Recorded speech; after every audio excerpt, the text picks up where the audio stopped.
Bom dia, boa tarde, boa noite, boa madrugada, boa alvorada. Sejam muito bem-vindas a mais um episódio do Empreende Delas, o seu podcast sobre empreendedorismo feminino na prática. Meu nome é Juliana Mendonça e a cada semana entrevisto mulheres incríveis que dividem conosco suas histórias e dão dicas fantásticas de negócio. Então, fica aí até o final, porque vale a pena.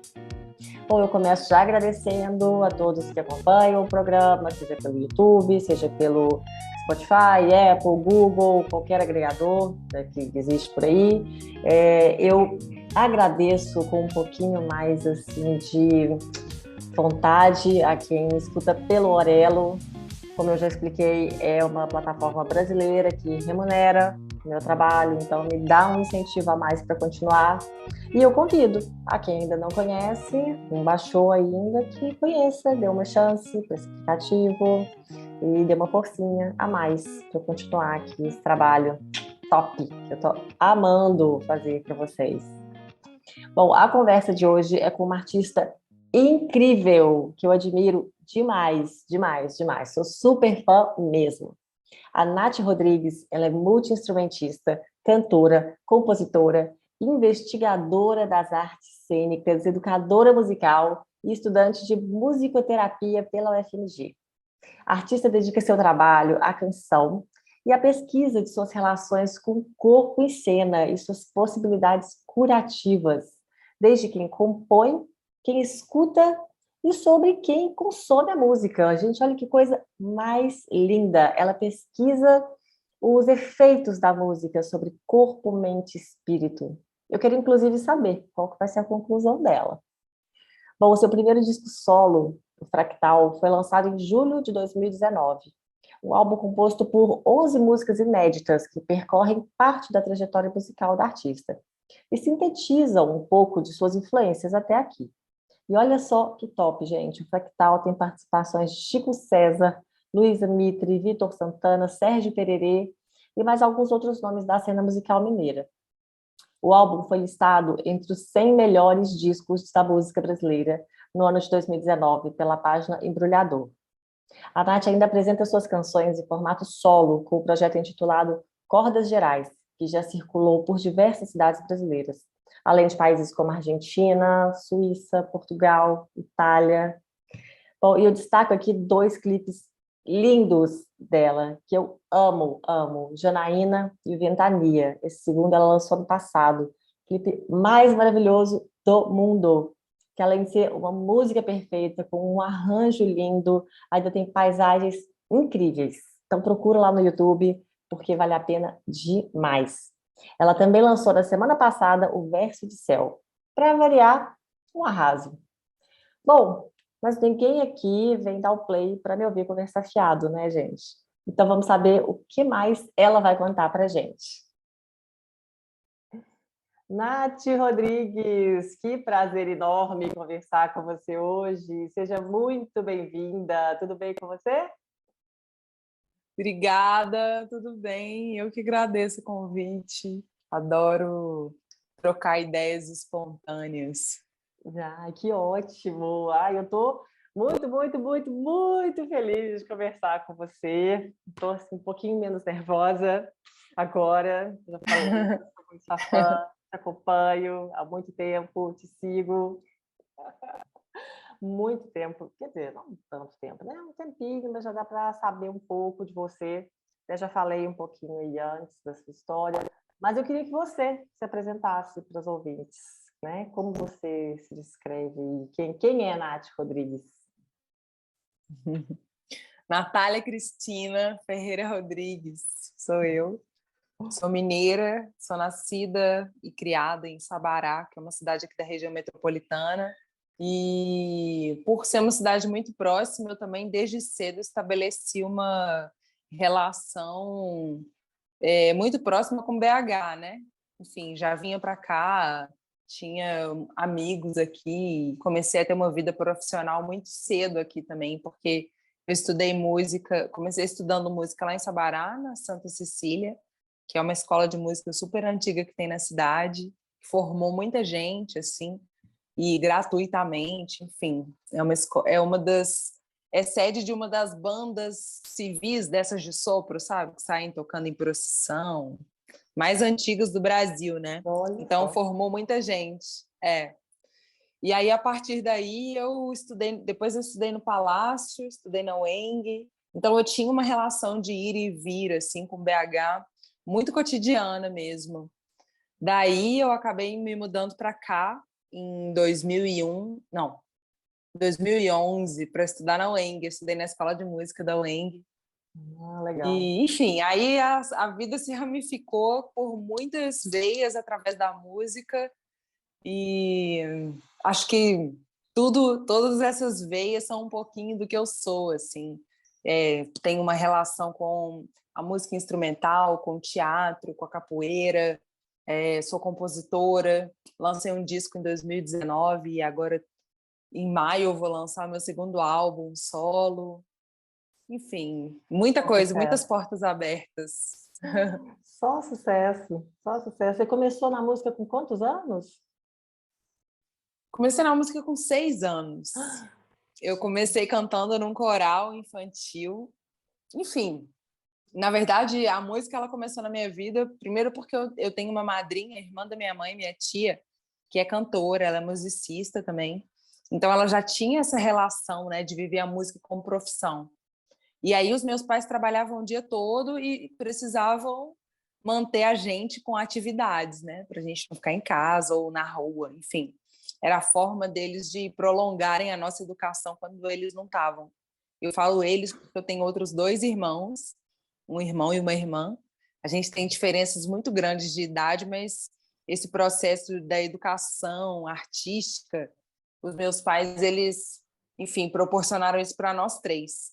E aí eu comecei cantando num coral, depois eu paralelo, estudei música lá na Santa Cecília, assim, aprendi a ler partitura. E aí, quando eu vi, eu já estava tocando na banda, eu tocava clarineta. Depois, eles abriram um projeto para resgatar a orquestra da cidade, aí eu comecei a tocar violino. Quando eu vi, eu já estava nas coisas, sabe? Minha vida foi meio assim. Até eu assumi uma consciência mesmo, assim, de tomar as rédeas e olhar para uma coisa que eu queria, escolher e entender que aquilo poderia ter um caminho e de formação ou de me levar para alguma profissão específica, eu meio que fui caindo nas coisas. Ou então foram escolhas dos meus pais, assim. Eu relutei já várias vezes na minha vida para, sei lá, imagina ser uma menina de 11 anos ou 12 e enquanto seus amigos todos estão brincando na rua, jogando videogame, você tem que ir para aula de violino. Imagina. Várias vezes eu já quis sair, abandonar, mas enfim, eles sabiam que era melhor e me mantiveram, graças às deusas. Eu ia te perguntar isso, quando que o violino entrou na sua vida? Foi aí por uns 11, 12 anos? Foi exatamente nessa época. Teve um projeto de resgatar a orquestra que já tinha tido na Santa Cecília há muitos anos atrás. Daí eles fizeram um resgate do acervo e aproveitaram as crianças que já estudavam lá na época para aprender instrumentos novos, instrumentos de orquestra de câmara, né? Que é violino, viola, violoncelo, contrabaixo. Eu nem tinha tanta familiaridade, assim, tipo, conheci o violino, porque é um instrumento no nosso imaginário mais popular, assim, né? Mais próximo, assim, do que a gente conhece dessas famílias dos instrumentos eruditos. Daí eu escolhi e comecei assim. Nossa, e é lindo. O violino é muito É lindo. linda. Eu amo forró, E ele... sabe? Eu amo forró. E tem um Nicolas Krasik, eu acho. Krasik, não é? Gente, é assim... é de babar. De ficar assim, paradinho, só escutando. É a coisa mais linda que tem. Muito bacana. Violino ele tem muita identidade, né? Sim. Nossa, é muito legal, muito legal. E você diria que o violino é assim, seu não sei se pode dizer carro-chefe, mas é o principal instrumento ou não? Tem algum outro que você... Porque antes era até Nath técnica. Violino, você era Nath Violino, né? Quando eu comecei a te seguir. Olha, isso aí Viu que é tem old tempo? school. O violino é o carro-chefe, assim, é um instrumento que tecnicamente eu mais domino, porque, enfim, eu estudo desde criança, fui formado com um repertório técnico muito profundo, assim, né? Que é esse da música erudita, assim. E tecnicamente é muito exigente, né? A gente tem que estudar muitas horas por dia. O violino é um instrumento difícil, né? Tecnicamente, porque não tem traço. Então, você tem que desenvolver uma habilidade de escuta e afinação que são muito importantes para qualquer violino, para qualquer instrumentista, né? Mas para um violinista isso é uma premissa, assim. E durante algum tempo da minha adolescência, como eu não tinha outros compromissos, assim, tipo, eu só ia para a escola ou ia para casa, eu cumpri esse estudo muito à risca, assim, estudei várias horas por dia e vivia essa rotina, assim, de ensaio e de estar lá na sociedade musical, estar lá na banda, a gente chama de banda, que é o lugar, né, que a gente ia para ensaiar. E era muito massa, porque era um monte de adolescente que, igual a mim, não tinha nenhum outro compromisso na vida. Uhum. E aí a gente criou uma comunidade mesmo, assim, tipo, foi uma formação coletiva de um monte de jovens vivendo junto em torno da música, muitos dias e muitas horas por semana. Então foi um período que eu acho que formou todos nós, assim, até quem que não vive da música hoje, com certeza tem muita referência desse tempo, sabe? Uhum.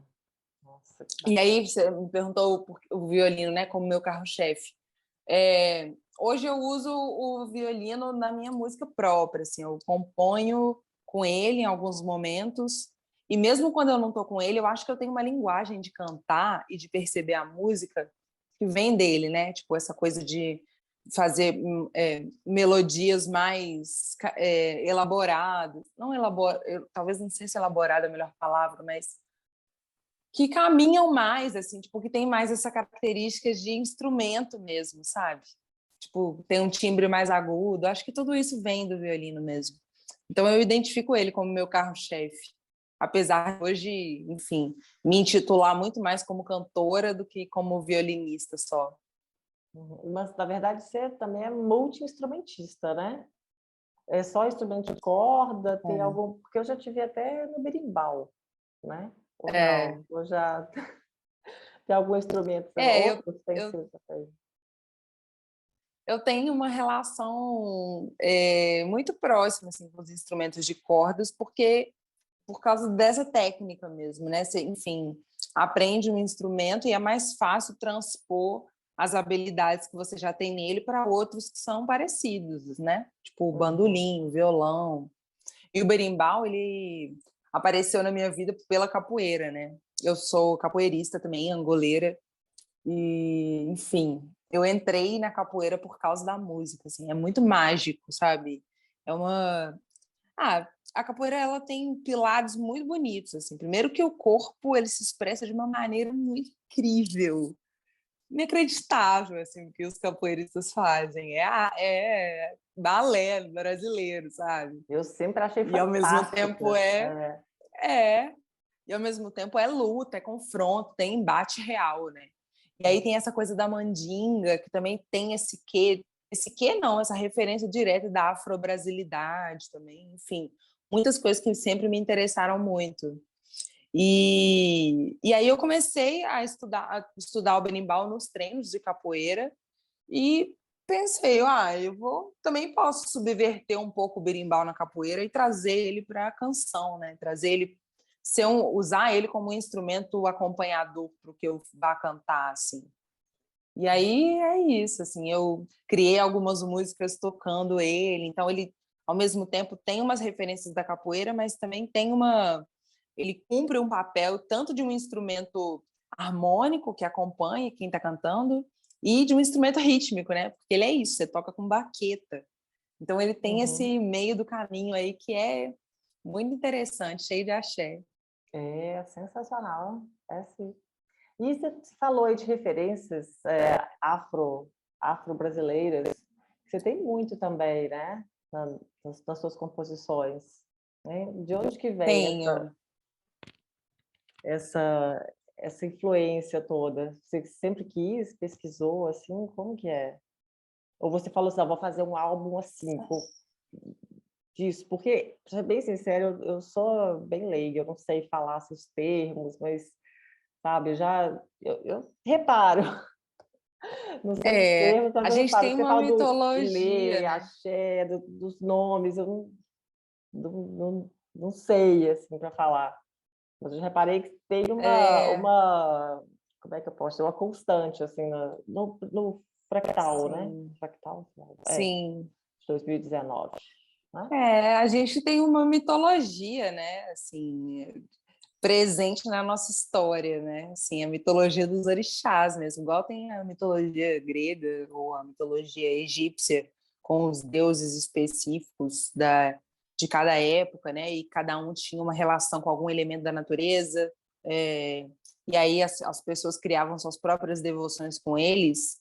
No Brasil, a gente também tem isso, né? A mitologia afro-brasileira, que vem da mitologia africana, que tem a ver com os orixás, com os voduns, com os inquices, que são essas entidades oníricas mesmo, elas são essas entidades espirituais, assim, e que habitam esse mundo do imaginário, habitam o mundo da fé e também habitam o mundo humano, né? Porque diferente de algumas referências que a gente tem do cristianismo, né, essa coisa muito dual assim de bem e mal, os orixás eles têm muito presente tudo assim, tipo, um orixá ele é capaz de dar a luz e de inventar a vida na terra e ao mesmo tempo ele é capaz de brigar e matar o outro orixá que é irmão, sabe? Ao longo da mitologia dos orixás, e cada um tem muitas histórias diferentes para explicar a criação do mundo, né? A gente percebe isso, assim, esse encontro do que a gente reconhece como bem e mal. E eu acho que isso é muito parecido com a gente, assim, com a nossa humanidade mesmo. Que, enfim, todo mundo tem seus pontos de beleza e sombra, né? E aí eu comecei a ficar muito fascinada com isso, assim, eu me aproximei da Umbanda durante um tempo, trabalhei num terreiro de Umbanda, servindo, assim, aprendendo muitas coisas sobre esse cotidiano de um terreiro, que também, enfim, é muito diverso, né? Porque tem um pouco de relação com essa fonte do candomblé, que tem uma proximidade muito mais próxima com a história da África, mas que ao mesmo tempo chegou no Brasil e com essa miscelânea de culturas misturadas, enfim, né? Essa mistura aconteceu por muitas vias, né? Vias lindas e vias terríveis e duvidosas e que a gente poderia também ter um outro podcast para falar disso, mas eu percebia que isso era uma coisa que me encantava e que também me trouxe uma ferramenta de ler o mundo mesmo, de me relacionar com as pessoas, assim. E aí eu comecei a transformar isso em música. E também, não coincidentemente, eu comecei a trabalhar nesse terreiro por causa da música. Eu fui lá num dia, numa sessão, receber um passe só, tipo, sei lá, fazer meu encontro espiritual comigo mesma. Uma amiga me convidou, ela trabalhava lá nessa época. E quando os tambores começaram a tocar, eu falei, o quê? Que lugar é esse? Incrível, assim. A musicalidade, ela mexe com a gente, sabe? De um jeito inexplicável. E aí eu continuei voltando toda semana, até que um dia eu entrei na gira de vez, assim. E aí tem os cânticos também, que, enfim, são parte dessa mitologia, que ajuda a explicar a vida na Terra mesmo, né? Daí eu comecei a trazer isso para a minha forma de escrever, para a minha forma de contar do que eu observava. Foi uma coisa meio natural, assim. Eu acho que quando você vive as experiências é mais fácil que elas sejam naturais, sabe? Porque é isso, passa a ser a sua lente de contato mesmo, né? Uhum. Nossa, muito legal. Muito legal, viu? Escutar. Muito bom, muito bom.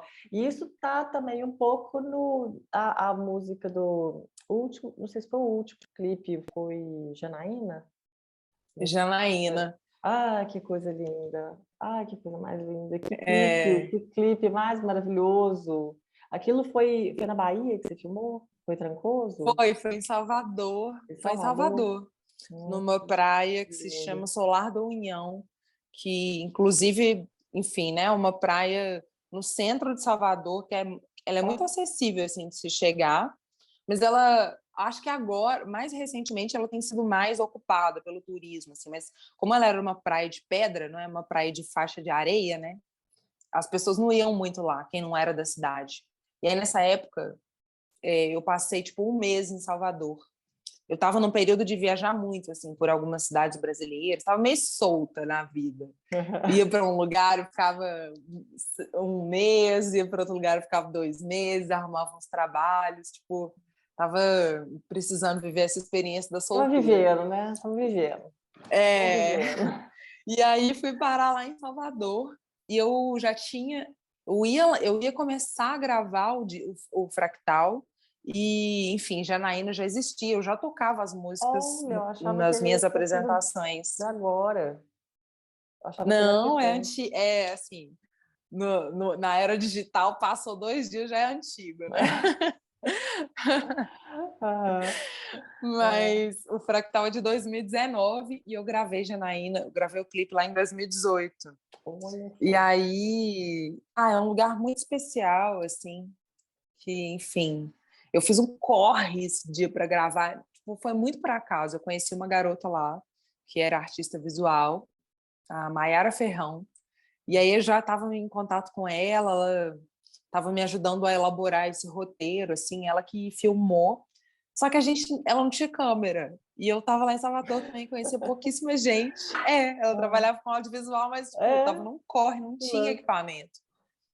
Aí eu tive que fazer um corre gigante em Salvador para conseguir uma câmera para ela filmar. E aí acabou que eu, enfim, tinha uma amiga que morava lá, que era fotógrafa, consegui essa câmera. E a gente filmou, foi uma coisa meio despretensiosa, assim. Era mais essa conexão de ter uma música que fala de Iemanjá e estar em Salvador. Eu ia gravar qualquer coisa, nem que fosse do meu celular. Gente, mas inacreditável você E aí falar isso. rolou. Inacreditável. Porque eu vi o clima falando, nossa, que coisa mais. A princípio eu achei até que era Canoa Quebrada, sabe? Que tem aquelas as Aham. falésias ali e tal. E depois eu acho que você postou alguma coisa, falando que era Bahia, alguma Sim, coisa assim. Não, não diria nunca que foi feito assim. é. Não, mas você demorou a lançar, E foi então. super especial. Você lançou há pouco tempo. Eu lancei. Não, eu lancei no dia 2 de fevereiro de 2018. Ou Sério? 2019. Agora eu já não me lembro mais. Mano, Mas você deixou isso coincidiu muito de esse. escondido aí. Deixou muito escondido. Como assim? Coincidiu de ser um período que, enfim, ia ter a festa de Iemanjá, né? Que é o dia 2 de fevereiro, é o dia de Iemanjá. E lá em Salvador e em várias cidades da Bahia tem festas muito tradicionais, né? E aí a gente captou umas imagens da festa também, tem um cortejo, enfim, hoje na pandemia tá tudo muito mudado, assim, né?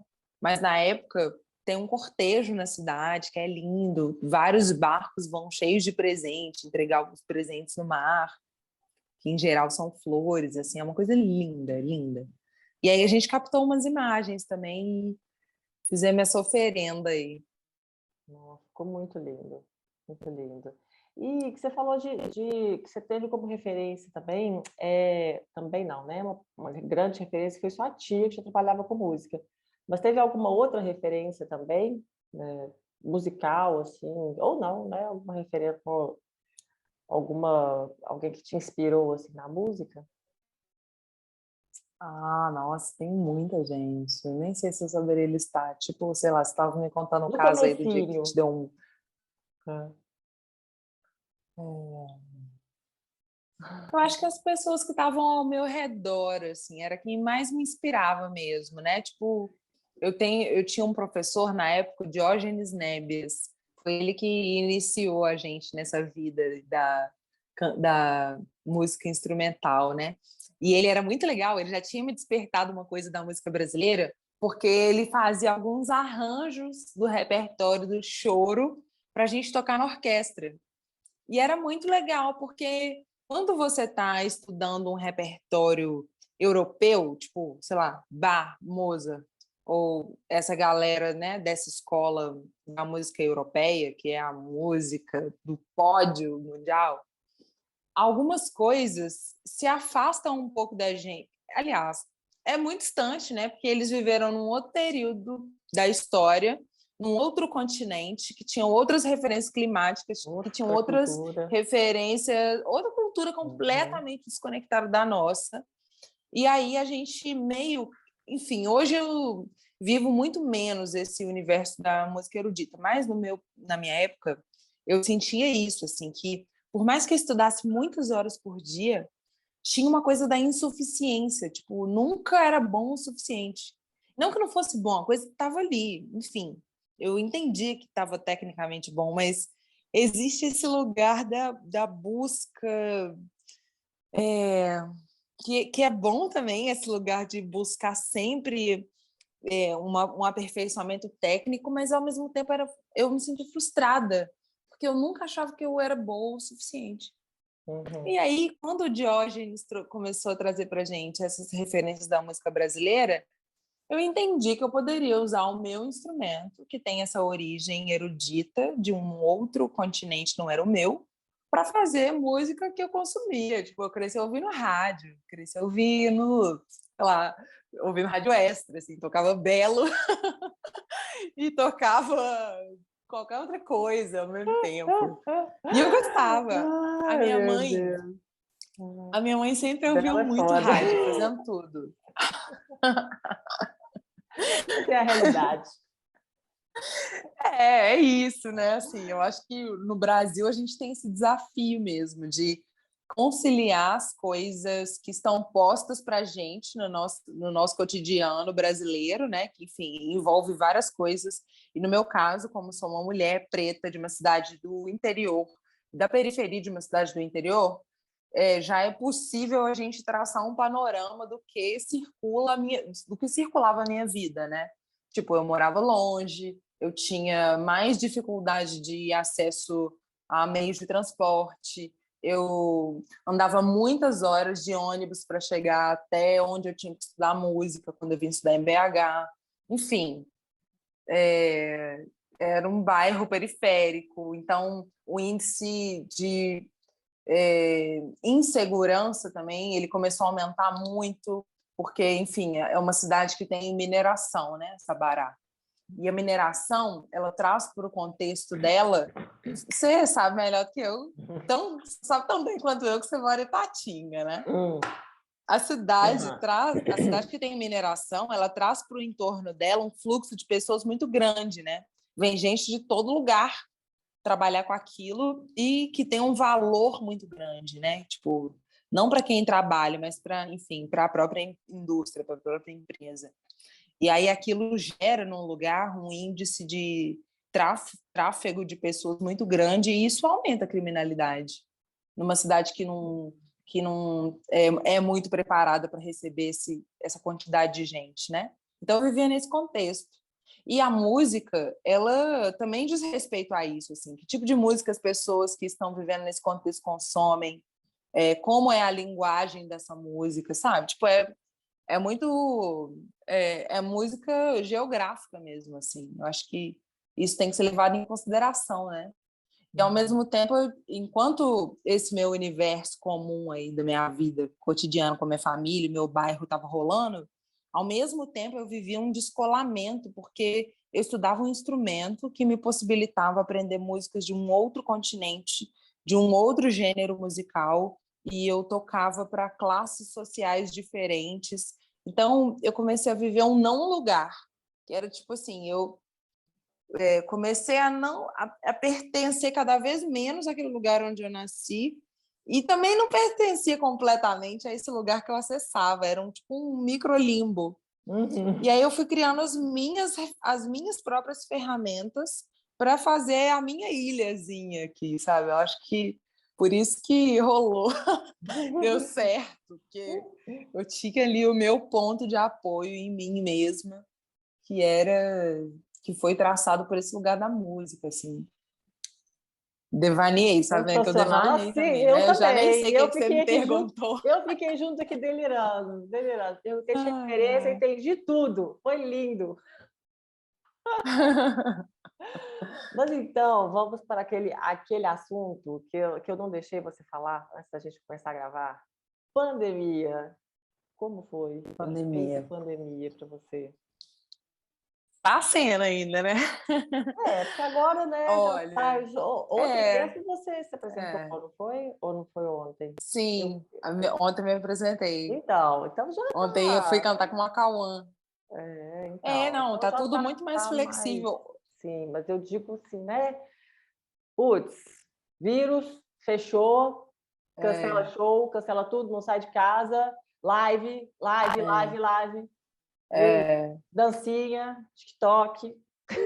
E aí, é. como foi? Foi um período duro, foi um período estranho, né, para todo mundo, assim, mas eu morava num apartamento bem pequeno com uma amiga e até, enfim, a gente teve várias fases desse auge da pandemia, né? Primeiro era entender o que estava rolando. Segundo era entender que aquilo ia mudar o nosso cotidiano. Terceiro que o nosso cotidiano ia ser ficar em casa.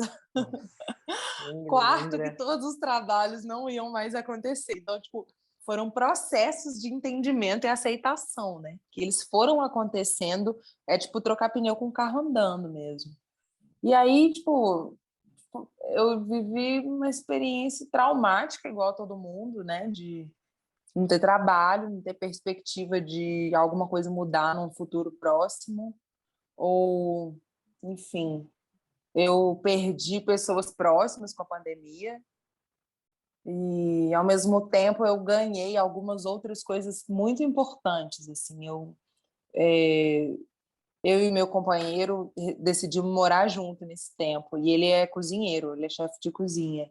E aí, como a minha vida musical não estava fluindo na época, eu comecei a trabalhar com ele. Então, eu aprendi várias coisas, tipo, desde, sei lá, Hum, cozinhar ou preparar, fazer produção para um evento online. Ele criou um curso de cozinha online. Então, a gente comprava os eu tenho que comentar ingredientes. que não é qualquer cozinheiro também, né? Não é qualquer, não, isso não é um cozinheiro, não é que nem Não, ele restaurante é da esquina tipo que não é foda. não, né? Fala aí, né? Fala aí, né? O Felipe Ramé. Ah, E, enfim, um grande cozinheiro, tem uma relação de muita paixão com a cozinha, assim, e faz isso há muitos anos, né? Então existe essa dedicação. E ele tem uma característica que eu admiro muito, que é de ser muito empreendedor. Tipo, muito assim, visionário, sabe? Faz coisas, tem ideias e coloca as ideias em prática. E as coisas funcionam mesmo. Acho que é foda, uma foda. característica. Um Também casal tem isso, foda. né? Tem a habilidade dele, a habilidade prática mesmo de fazer o que ele faz, de cozinhar, de, enfim, conseguir extrair a máxima potência dos ingredientes, mas tem essa coisa da visão empreendedora, que, enfim, tem tudo a ver com esse podcast também, né? E eu fui, como eu disse no início, eu já fiz muitas coisas na minha vida, mas todas elas muito associadas à música. Eu dei aula, eu toquei em orquestra, eu tive projetos próprios, eu, enfim, dava workshop, tudo, muitos ramos diferentes, mas sempre tinha a música como via principal. E aí, quando a pandemia impossibilitou que isso acontecesse, eu até fiz algumas coisas, dei aula online também, mas enfim, não era um volume que dava para eu manter a minha vida, né? Pagar minhas contas, assim. Aí eu comecei a trabalhar com ele e também fui desenvolvendo outras habilidades e começando a gostar de muitas coisas que eu desconhecia. Então é isso, né? Assim, fazer.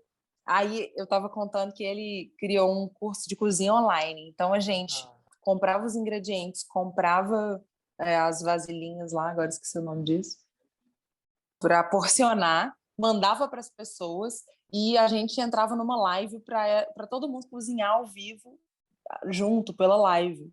Algumas dessas lives eu Massa. tocava, então foi uma collab também, músico-gastronômica, sabe? Foi muito Aham. legal. E foi isso também que me deu uma segurança, assim, de entender que outras coisas eram possíveis. E ao mesmo tempo que me deu essa segurança, me deu um frio na barriga gigante, porque era quase que como se todos os meses você tivesse que reinventar uma coisa para sobreviver, assim. Isso dá uma mexida ruim com a sanidade mental da gente, né? Porque se o mundo está mudando tão rápido, a ponto de, daqui a algumas poucas semanas, o que você fazer já não ter tanta relevância, enfim, mexe muito, né?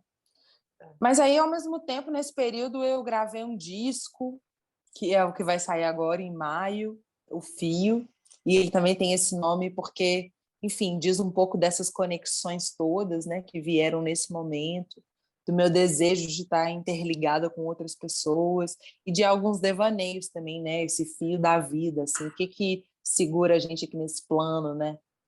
Ou, sei lá, o fio da espiritualidade, né? O que faz a gente se manter com fé, assim, de que as coisas vão mudar. São muitos fios diferentes. É, é isso, E assim. esse é o A álbum que sai... pandemia me transformou. Sai agora em maio. Em maio. Ah, tá. Em É porque tem um maio. Sai um lançamento semana que vem. single. Ah, é um single. É um single, que é o primeiro lançamento já conectado com esse disco, Virar. Uhum. E eu saí muito transformada, assim, saí mais velha, mudei de década na pandemia. Eu entrei na pandemia com 29 anos, agora já tenho 31. E é muito estranho, né? Ai, ai. Essa parte da idade É foi muito estranha. muito Então, estranho. essa pandemia não acaba e você tá bem. Eu ainda não processei essa parte, não. A vida É parou, bem mas não louco. parou, né? Parou, mas não É. parou. Então, assim, né? Mas então, na pandemia você não chegou a fazer aquelas lives igual o pessoal fazia, um mini show, Fiz assim. algumas, mas Não era não sua durou muito onda. tempo, assim. Eu dei uma fritada de live. É. Não, eu consumi muita live, eu assisti muita gente fazendo mais variadas coisas. Mas eu também acho que as lives, elas se supersaturaram rápido, né? Porque a gente Uhum. está consumindo muito conteúdo digital.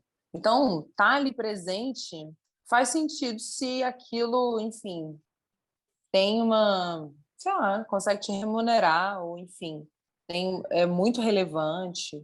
Porque tá só por estar na rede não é muito o que a maneira que eu gosto de me comportar, assim, mas eu tô até mudando um pouco, assim, agora eu tô mais presente no Instagram, por exemplo, que é a rede que eu mais uso.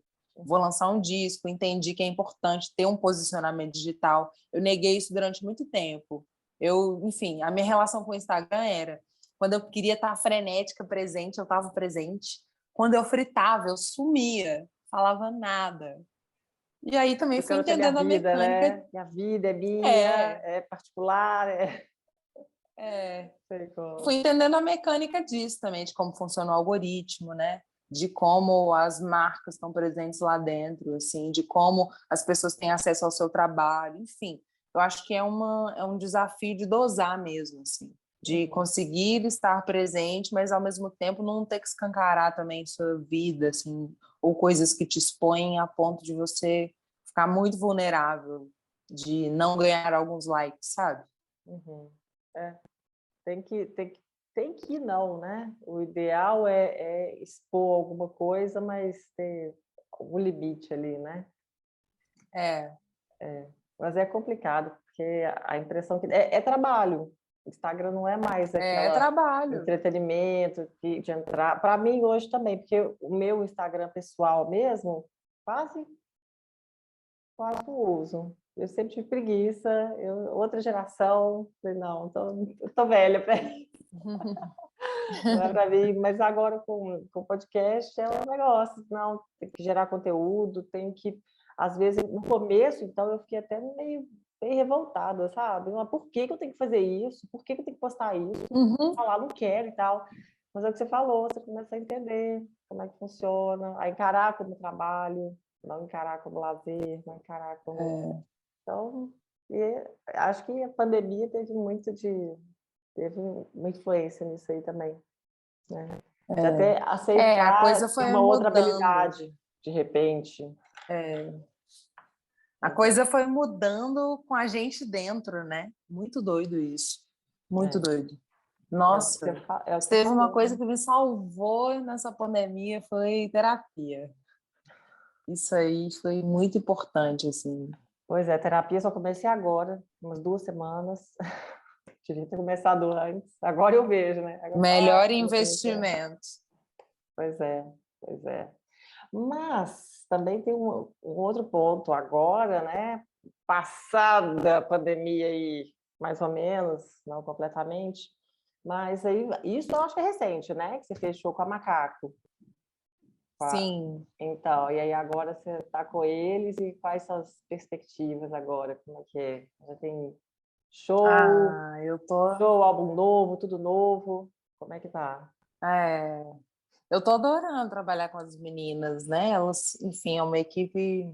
As meninas que eu digo, porque tem muitas mulheres Eu envolvidas, reparei né? pelos e-mails. E é, e uma mulherada jovem, enfim, que também está conectada com esse movimento assim do mundo digital, né? Porque, enfim, elas fazem coisas muito grandes, tipo o Sarará, que é um dos maiores festivais que acontece aqui, né? Que acontece no Mineirão.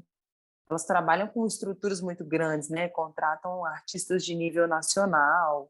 Enfim, é muita demanda que é gigantesca.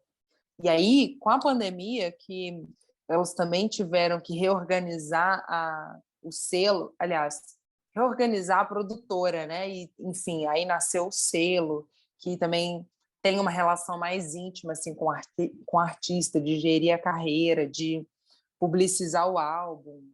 A gente já se dava uma namorada há algum tempo atrás, mas só mais recentemente mesmo que rolou da gente chegar nesse nível de maturidade de assumir a relação. Ai. E aí eu já tinha gravado o disco, né? Já estava com um material relativamente sólido, assim, e precisava de alguém que me ajudasse a colocar o trem no trilho. E eu não só podia pensar nelas mesmo, por causa dessa relação que já existia, né, de algum tempo, e porque, enfim, eu sei que é uma produtora que está no mesmo nível de construção que eu, assim, tem muito potencial profissional e tem braço e tem gente disponível e a gente se conectou assim nesse lugar de uma botar um tijolinho lá nas paredes da outra, sabe? Uhum. Tá sendo uma experiência muito boa.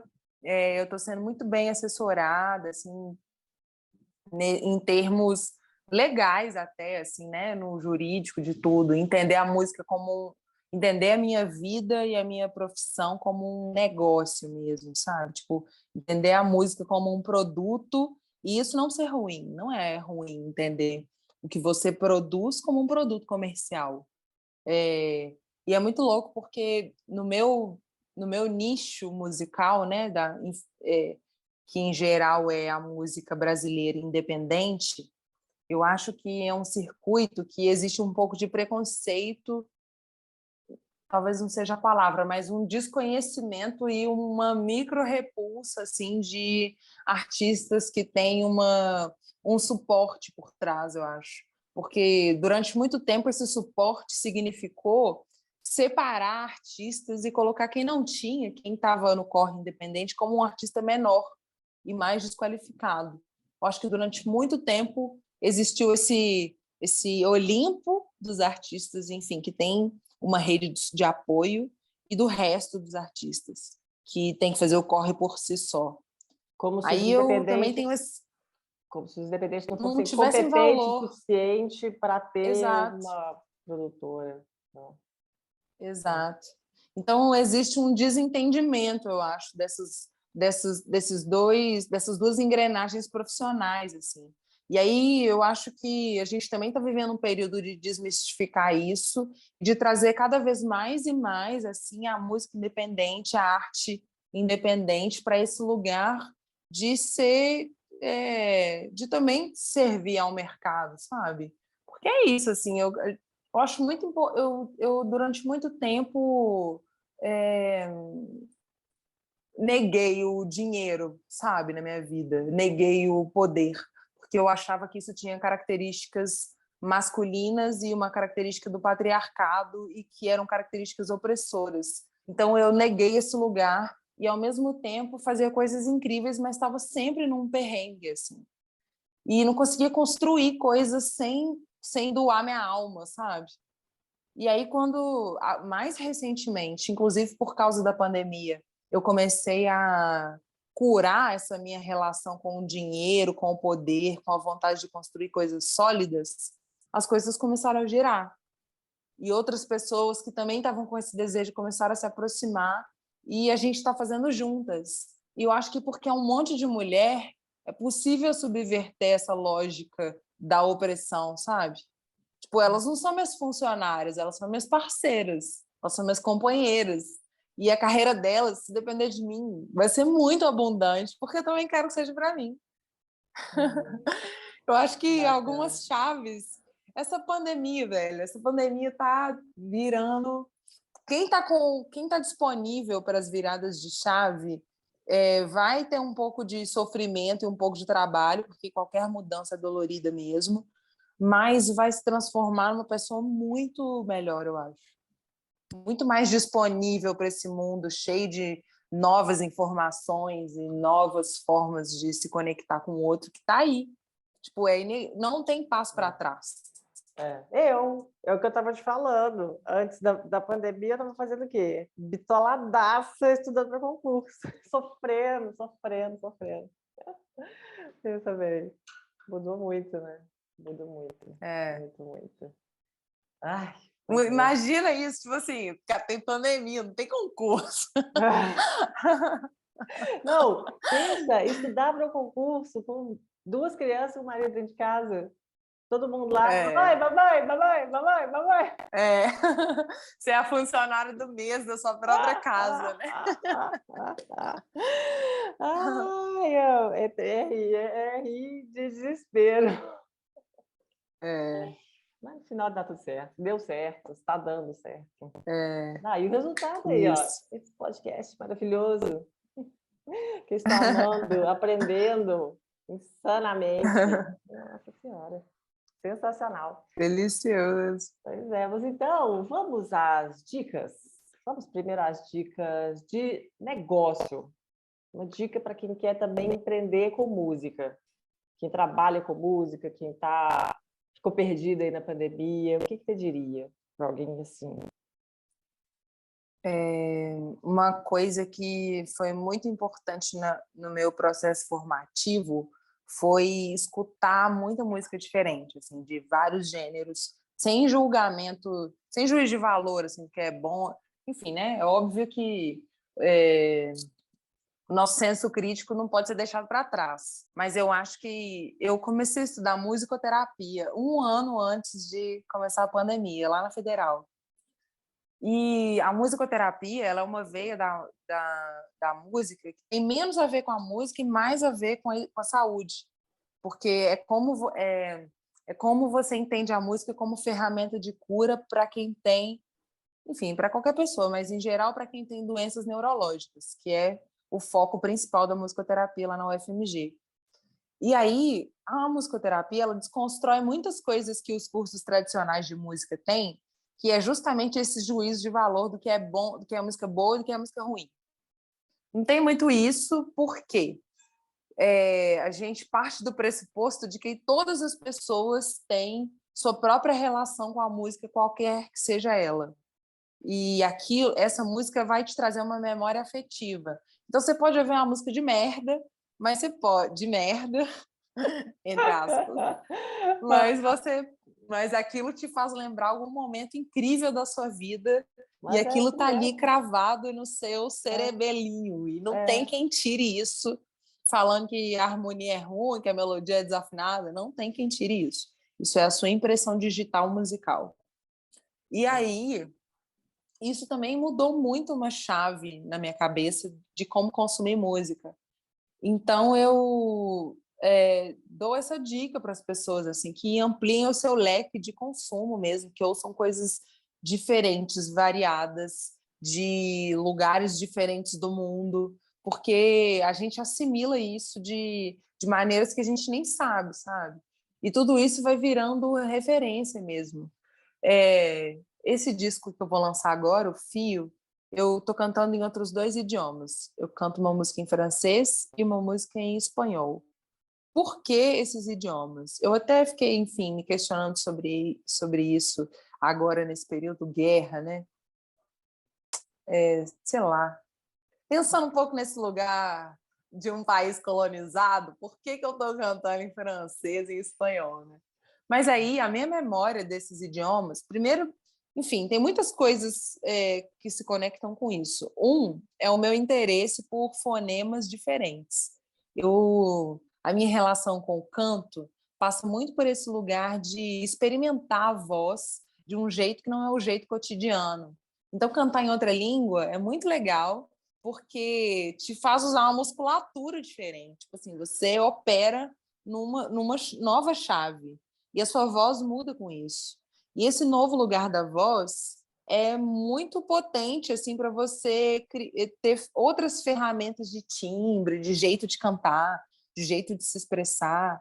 Eu acho que para os cantores é muito legal cantar em outros idiomas e que qualquer um que seja eles, até um idioma que não existe, que você invente os fonemas. Por outro lado, eu tenho algumas histórias com essas línguas. Eu viajei algumas vezes para a Colômbia. Eu já tinha viajado para a Argentina um ano e não falava nada de espanhol. E aí, como a galera me entendia falando português, eu sentei sobre a minha verdade de falar em português e problemas de vocês que me entendam. Mas, cara, eu poderia ter saído desse lugar aí, meio soberbo também. E aí, nos anos seguintes, eu viajei 2 anos seguintes para a Colômbia e fiquei um mês e pouquinho, assim, na região do Caribe, foi Cartagena. E aí, eu comecei a me arriscar a me comunicar em espanhol e fui aprendendo a falar a língua, assim, e de uma maneira que era muito... eu comecei a intuir as palavras, tipo assim, eu familiarizei para mim o idioma, sabe? E aí eu começava a intuir as palavras e aprendi o negócio mesmo, vivendo a experiência. E eu vi o quanto é diferente você se mover para aprender a língua do outro, para se expressar de uma maneira mais próxima de quem está te acolhendo, do que ficar ali sentado na sua verdade, de falar a sua língua e o outro que te entenda. Então isso também me mexeu muito. E aí enfim, convivendo com as pessoas lá, eu ouvi a música local, e é uma música muito maravilhosa, me interessei por muita coisa e trouxe isso decantando assim ao longo do tempo para esse trabalho de agora. E com o francês foi a mesma coisa, eu acho a língua muito bonita, assim, super é muito musical, né? Assim, tem uma expressão linda, sabe? E aí eu me permiti mesmo viver essa experiência assim de cantar em outras línguas. E foi massa, porque aí eu me inscrevi num festival da canção da Aliança Francesa e ganhei o festival do nada.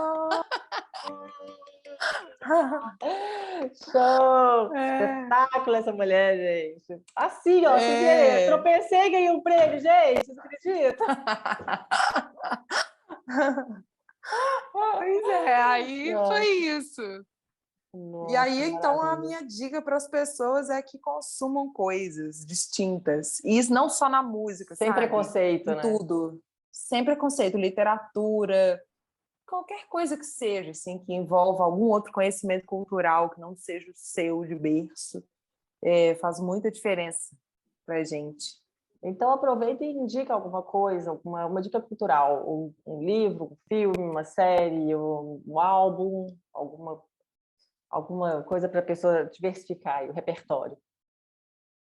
Eu li um livro recentemente que eu amei, que é um romance de uma escritora aqui de BH, que chama Carla Madeira. O livro se chama... Gente, agora... Tudo é Rio. Nossa, é muito maravilhoso, assim. Ela constrói a narrativa de alguns personagens que, em torno de uma causa específica do livro, que eu não vou contar, senão eu vou contar, dar spoiler, essas pessoas se entrelaçam, têm a vida delas entrelaçada.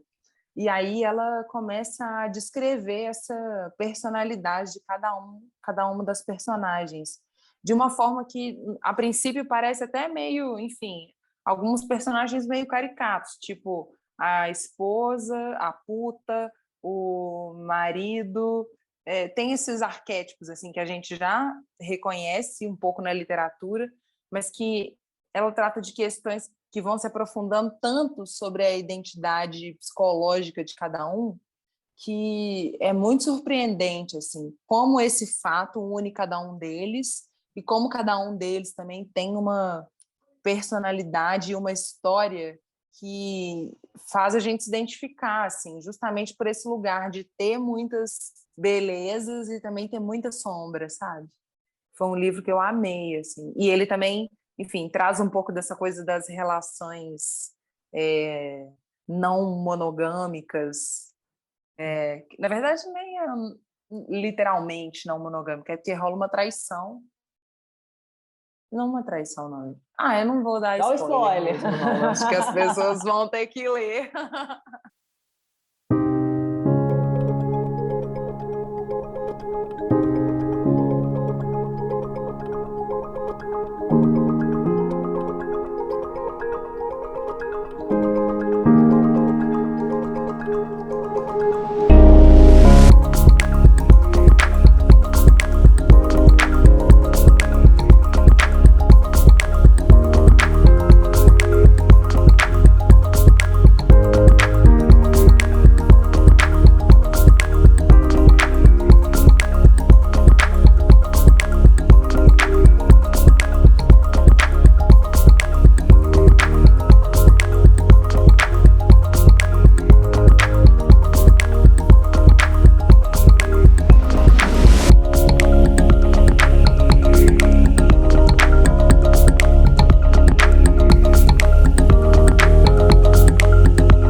E é isso, é tipo esses fios, né? Eu acho que essa relação do espaço-tempo, ela talvez nunca tenha feito tanto sentido quanto faz agora, assim, tipo, a estentaria falando, falei na galera. Sensacional, sensacional. Nath, e por fim, seus contatos, assim, para, né, quem quiser te seguir, acompanhar seu trabalho, acompanhar a sua agenda, quais são? Eu tô aí nas parafernálias digitais todas, né? Nath Rodrigues, Nath com Nath. No Instagram eu sou _, Nath Rodrigues. E, enfim, tô aí disponível do Deezer, Spotify e todas as plataformas de streaming também, com meu disco, alguns singles. Tem várias coisas no YouTube. Nossa, o YouTube é uma plataforma muito massa, assim, de todas é que eu mais gosto, porque a gente é um arquivo mesmo, né? Tipo, tem coisas lá que eu acho que talvez nem me representam muito hoje, mas elas são muito válidas de estarem, assim, porque a gente consegue ver uma linha do tempo mesmo da nossa trajetória, né? Uhum. Que talvez em outras redes isso consiga ser um pouco mais camuflado, assim. A não ser que você vá lá e tire. Tipo, tem, sei lá, uns vídeos antigos meus que eu fico vendo. Gosto, menina, mas ela é bem diferente do que eu sou hoje. Verdade. Verdade, é isso mesmo. Mas, Nath, então, muito obrigada. Amei conversar com você. Amei te conhecer, ainda que virtualmente. Você é toda linda, toda linda. Já era sua fã, agora eu sou mais sua fã ainda. Depois de te conhecer um pouquinho mais. Obrigada. Você é muito linda. Obrigada pelo convite. Eu que agradeço, eu que agradeço. Eu tenho Então, criado o hábito cada vez mais de ouvir podcast, assim, não era um hábito que eu tinha, não. E agora, nos últimos meses, assim, eu tenho começado a consumir mais. E é muito legal, né? É muito legal. Você fica ali de boas, vivendo sua vida e sabendo de vários assuntos eu sou e sabendo de suspeita. curiosidades e ouvindo as pessoas. É legal. Eu sou suspeita, consumo demais. Adoro, adoro. Bom, mas então, por hoje é só, né, amiguinhos? Amei. Por mim, como eu te falei, eu sou prolixa, eu poderia ficar conversando aqui, ó. Eu queria perguntar da musicoterapia, eu queria perguntar de um monte de coisa, mas dessa vez eu vou me conter. Vou ficar por aqui. Mas agradecidíssima. E acho que ia falar, entrou uma fotinha no seu lugar. É, porque rolou uma mensagem aqui de sua bateria vai acabar. Ai, meu Deus. Não, então foi em tempo. Mas muito obrigada, tá bom? Agradecidíssima. Obrigada. Não, Um beijo e até beijo para breve. você. Até. Tchau, tchau. Meu povo bonito, só agradeço. Sem vocês, eu nada seria. Espero que vocês estejam gostando do podcast. Eu queria que vocês interagissem mais comigo, sabe? Que me contassem assim as suas impressões e me dessem dicas de como que eu posso melhorar. E vocês podem fazer isso lá pelo site, o empreendedelas.com.br. Lá vocês também podem acessar o blog, que também tem muito conteúdo bacana. E peço também aquele super favorzão de indicarem o podcast por aí. Espalhem, encaminhem o link, mandem para os grupos de zap, enfim. Vamos juntas fazer esse projeto crescer. Bom, e eu fico por aqui. Te espero no próximo episódio com novas histórias de mulheres sensacionais e mais dicas de negócios. E vamos juntas, porque para se aventurar nesse mercado, a gente tem que ter peito. Até a próxima!